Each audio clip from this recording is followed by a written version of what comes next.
everyone. Well, needless to say, like the introduction, it's a very spicy, political, polarized time, especially around the environment. So we're really excited to be here chatting with you all today and open it up with Tori would love to hear about Path of the Panther in your campaign and how marrying storytelling and conservation can really create monumental wins. And what was your involvement in the process like? Absolutely. Well, it's such a pleasure to be here with you, Meg. I've been such a long-time fan of your work, and Secretary Crowfoot, of course. I'm so inspired by the great work California is doing and glad to celebrate it here in Idaho. So back in 2018, our team in Florida established the Path of the Panther project. At the time, Florida was developing at a remarkably unsustainable rate. We were losing up to 20 acres an hour to development. And what that meant in our state, which I assume all of you know is a peninsula, is that we were losing critical connections for wide-ranging species like panther or black bear. In 2018, projections were showing the Florida Everglades losing connection from North America within 4 years. So we knew we had a monumental task before us, which was how do we conserve land, a lot of it, quickly, and ensure that it was connected, providing room to roam for wildlife and critical connectivity across our watersheds. So our team took this task on in a rather unlikely way. We went about setting just over 24 camera trap systems across the greater Everglades ecosystem, empowering the wildlife to tell their own story. Quite literally, Florida panthers took their own selfies with very complicated DSLR camera trap systems. And we also went to work telling the stories of the individuals who call this ecosystem home and the impacts development were having on their lives and their existence. In 2021, we brought the story of Path of the Panther to Tallahassee. And we passed a piece of legislation called the Florida Wildlife Corridor Act with bipartisan unanimous support for the first time recognizing in statute this wildlife corridor encompassing 18 million acres, 1/3 of the state.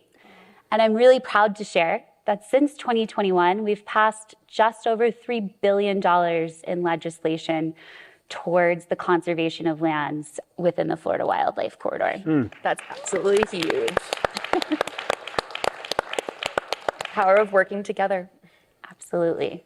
Well, the title of this talk is "Nature Doesn't Take Sides," and I think your work has shown that nature really doesn't take sides. It's up to us to really work together to make sure that there's solutions. Secretary Crowfoot, I know that a lot of the work that you do is about bridge building, and unfortunately, in this super polarized time, nature's kind of gotten caught in the political crosshairs. Why is that? Yeah, that's the million-dollar question. But let me first compliment you for having Florida and California on the same stage, and in the same couch, because that's what this conversation is all about. Yep. Look, I think as Americans, we can be proud of the fact that in many ways we invented environmental protection. We were certainly the first country in the world to create national parks, which is often called America's best idea. One of our most famous environmentalists in American history, Teddy Roosevelt, started a movement over 100 years ago to protect public lands. And 18 presidents, Republican and Democrat, since then have protected those public lands. Richard Nixon founded the U.S. Environmental Protection Agency. Ronald Reagan, when he was governor of California, established one of our landmark environmental laws called the California Environmental Quality Act. So over most of our history, environmental protection and nature protection has been a bipartisan issue. And that's changed recently. I'll share that nature and public lands, I think, is more bipartisan than other aspects of environmental policymaking, like carbon pollution reductions or climate change. So I think it's really important to identify, where there continues to be opportunities for bipartisan support. And I actually think nature and public lands is one of these areas. Absolutely. And I mean, if you talk about, public lands in the forefront of all discussions right now, looking at what we've seen on social media, this groundswell of activists and influencers across the political spectrum. You have folks on the far right, hunters, conservationists that are really upset about, our public lands potentially being up for sale. And then we have folks that are environmental justice advocates, really harping on the importance of public lands. And this is a really interesting time and almost a case study of how we are able to work together on certain topics. I mean, this all came about so recently too. Yeah, it's incredible. I try to stay abreast of social media, and it's been remarkable to see the different leaders that have come out of the woodwork and are posting videos. As you point out, you have conservative MAGA hunters in Montana angry with their representatives for even considering the idea of public land sales. And then you have, environmentalists in California posting similar videos. I mean, to me, I think, we have to take a Big Ten approach, and we have to recognize that nature means different things to different people. And we have to create space for that, and we have to give ourselves space to disagree in certain areas and then come together on areas. And I think like the work that we are doing with Tori in Florida, I think we have to search for, uncommon allies. Yes. We've learned a ton from Florida, and frankly, Florida is on the vanguard of wildlife connectivity. I'm not afraid to say it. We're doing some things in California, but really learning from what Florida's doing. So to me, it's about establishing a big tent, welcoming that, but then also finding connection and common ground where you wouldn't look to find it. So I'd love to open this question up to both of you because you are coming at, this topic at such different angles, but a ton of overlap. So when we're talking about reaching different audiences, right, words mean a lot. Words are everything, and how you're addressing communities in Florida versus addressing communities in, say, Los Angeles. It's different. And so how have you seen words being like a tool, or like framing the environment being a tool, like to really build bridges? Like how have you seen that in your own personal work? And maybe touch on 30 by 30. Yeah. Absolutely. Well, in Florida, the wildlife corridor has been a fascinating case study, similar to what Secretary Crowfoot just said. When we started the project, it was clear to us that if we couldn't make a tent so big that everyone fit under it, that all Floridians fit under it, then we were going to fail. But what was sort of fascinating is that, when Floridians went to the polls for their environment, they showed up on both sides of the aisle. We knew over 70% of Floridians voted in favor of protecting land when they had the opportunity to do so. And so where were we missing the mark in reaching our leaders in Tallahassee and unlikely allies? And for us, a lot of that work came with showcasing what was being done on the ground, from the hunting and fishing communities to the agricultural communities. These are massive economic drivers in our state, and giving them the opportunity to be a part of a positive, uplifting story with a very clear and tangible win, I think was an exceptional opportunity. And this was a point that was made yesterday, but I do think in this moment in time, it's critically important that we celebrate our wins as we have them. There's a lot going on when we think about the biodiversity and climate crisis in our own backyard. Multiply it across the world, and it's enough to be paralyzed. I know I myself wake up some mornings entirely paralyzed in fear, thinking about how much we have to get done. Yeah. But we also know people don't respond to fear. That's true. They respond to hope. Yeah, I might say, you could describe nature as biodiversity, the richness of life, God's creation. Literally, you're describing the same thing, and it will mean very different things to different people. If a conservative person that doesn't, considers themselves pretty skeptical of environmentalism hears biodiversity, it's a turnoff.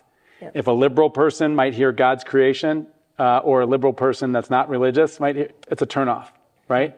Likewise, when I describe, let me describe this, ensuring everyone has a fair shot at the American dream, or building equity. To me, describing the same thing, very different for different people. Yeah. So we have to be thoughtful about the way we talk.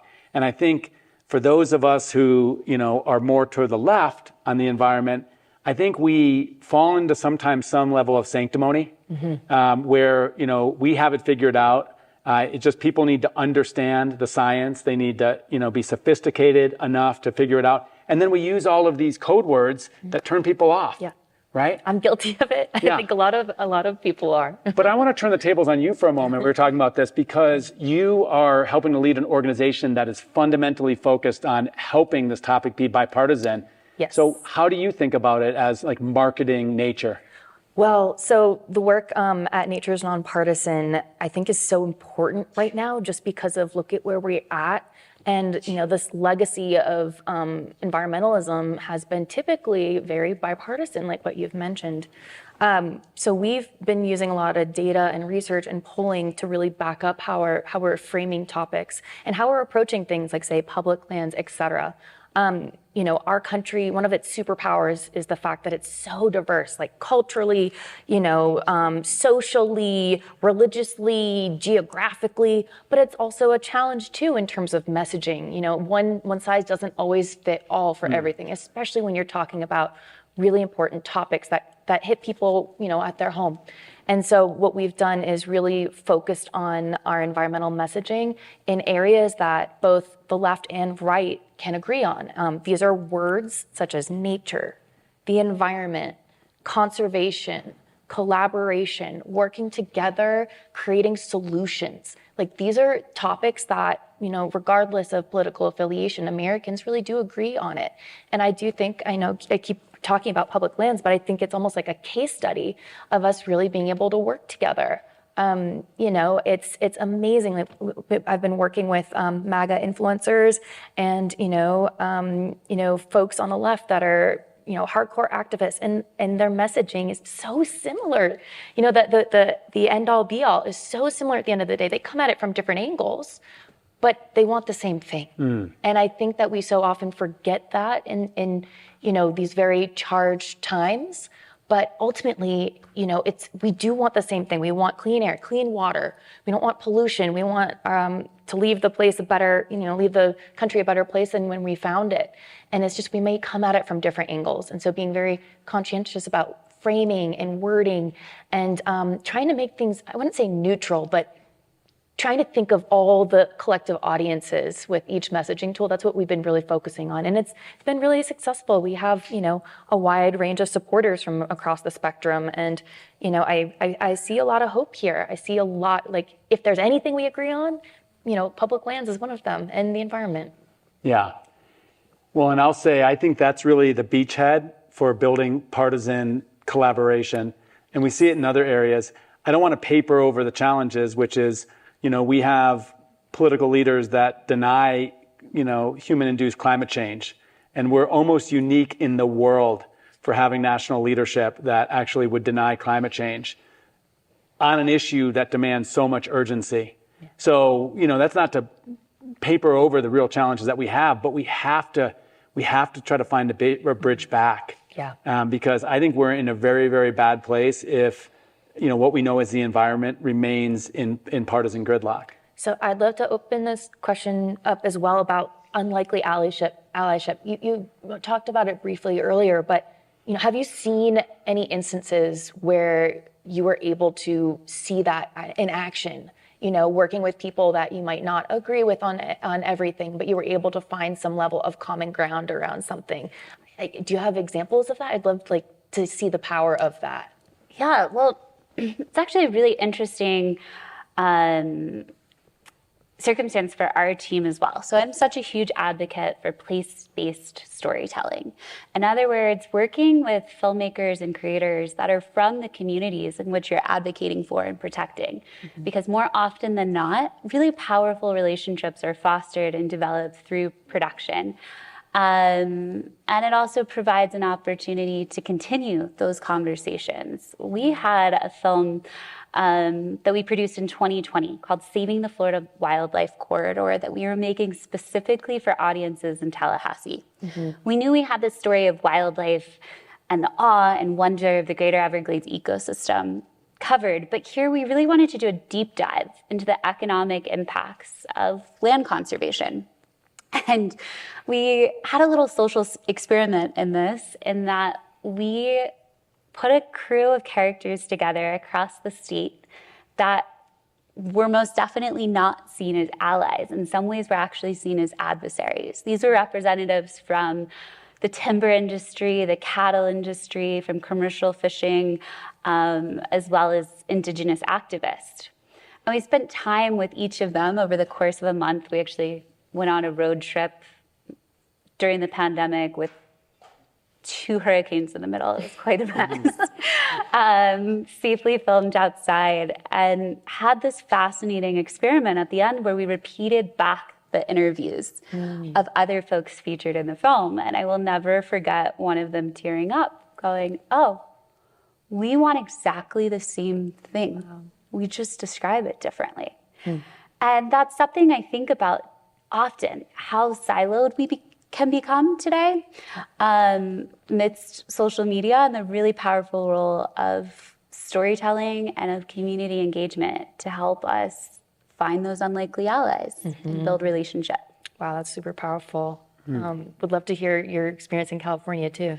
I think we have to challenge ourselves to put ourselves into uncomfortable situations and build a bridge, because clearly there is separation that is now amplified by the media we consume, that has algorithms that create echo chambers, and there's more reasons to stay away from each other. I think when we put ourselves in uncomfortable positions, we find that we have a lot in common. So the day after tomorrow, I'm going up to Modoc County, which is way far north and east in California, for the Rural Counties Caucus.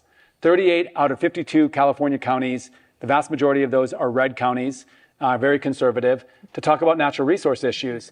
And I have to say, it's built into one of the most productive relationships I have with any entity, because when we sit down and talk through these things, what we realize is, these rural counties want prosperity. They want to protect their residents from, bad air or wildfire. They have issues with the way that we do things in Sacramento, but we open it up and talk to each other. It's amazing. And the product of that is manifesting in another part of the state down outside of Palm Springs, where a national monument proposal was advanced. And the work, it's called Chuckwalla, and President Biden established it. And the work was done over time to really to make the case to local Republican officials on the importance of the national monument. And as a result, we have some remarkable local elected officials that happen to be Republican. So when the new Trump administration comes in and talks about rolling back monuments, the first ones that were on the phone to DC were local Republican elected officials who were saying, look, this is beneficial for our cities. So to me, it's like, if we want to create durable environmental, policy, I think we need to broaden out the base of supporters, because we will have this pendulum swing, and it will swing back, to the other party, and then it'll swing back the other way. Durability requires sort of that broad breadth of support. And we need that so much right now. We're seeing that pendulum swing back and forth. And I mean, a win, an environmental win in one administration gets rolled back in another, and vice versa. It's like we need progress to happen on the long term. So like you said, long-term solutions, you really need to build those bridges, because at the end of the day, Americans want this. And so there's no reason for it to be rolled back, every other administration. So would love to kind of chat with you guys also about, California and Florida almost being like the poster children of, the divide that's happening in super polarized times. I feel like in the news, it's so often that we're hearing about Florida or hearing about California. And yet there's so much really great work being done in both these states. So how can both California and Florida continue to be leaders in the environmental space while also champion these bipartisan solutions in this kind of wild time we have? I'm going to shoot that one to you. Yeah. It's a balancing act, because I mean, I've worked for Gavin Newsom on and off for 20 years, and he's incredible in a lot of ways, and he has been an absolute champion on the environment. And we are, suffering attacks from the federal administration that is really trying to take us out at the knees in terms of, leading the world transitioning to where we need to go. So I'm not at all hesitant about his leadership calling balls and strikes and identifying, where there are really harmful decisions being made. Yet at the same time, we can also find common ground on issues. He and I were in Washington, D.C. shortly after the Los Angeles wildfires, and we were in Republican offices that we'd never been in. And I can tell you, we listened. And we tried to identify, where we had common ground, and that's manifested in projects and shared efforts with these very conservative Republican congressional offices that we've never worked with before. So to me, it's never going to be binary, either standing up for our standards or just focusing on the partnerships. It's going to be both. Yeah. And what I will add is actually specific to this issue of wildlife corridors and landscape connectivity. It's fascinating that California and Florida are leading the way. Right. Under Beth Pratt's charge, you have the largest wildlife crossing in the world coming to LA across a 10-lane freeway. You were just saying, oh my gosh. We have a massive wildlife corridor effort underway, as well as crossings. And, when I think about the parallels between California and Florida, we have a lot of people. We have a lot of development pressure. We have very intense economies that also provide us a lot of resources.